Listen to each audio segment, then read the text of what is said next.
Nongeye kubasuhuza ubu ngiye kubigisha whose.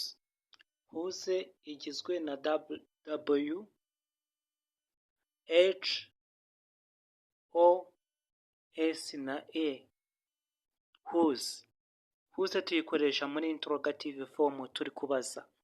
Whose mu kinyarwanda bisobanura nyiri. Uyikoresha uri kubaza ngo nyiri kiriya kintu ninde, mu gihe ubonye ikintu ushaka kubaza nyiracyo. Nk'urugero ngo whose pen is this, nyiri iyi karamu ninde. Tuyikoresha mu bihe bikuru by'inshinga bitandukanye ariko tutondaguye to be yonyine. Birashoboka muri present, past na future birashoboka. Reka nze mbaho urugero dukoreshe present.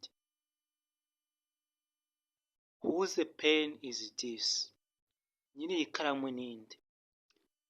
Formula ariko ya whose dukoresha, ufata whose ugateranyaho object cyangwa se things, icyo kintu warangiza ugatondagura iki, to be, verb to be, kuba,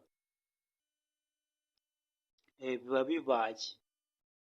Ukavuga ngo whose beds were those, ba nyiri biriya bitanda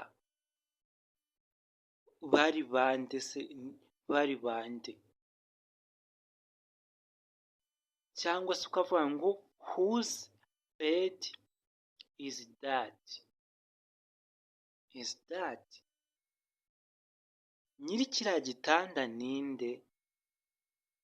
Whose chair,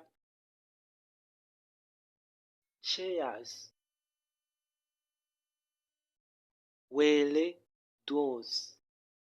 Uzi impamvu mvuze chair? Those ivuga ibintu biri hafi, ibi aba ari byinshi. That ni ikintu kiri kure, this ni ikintu kiri hafi ari kimwe.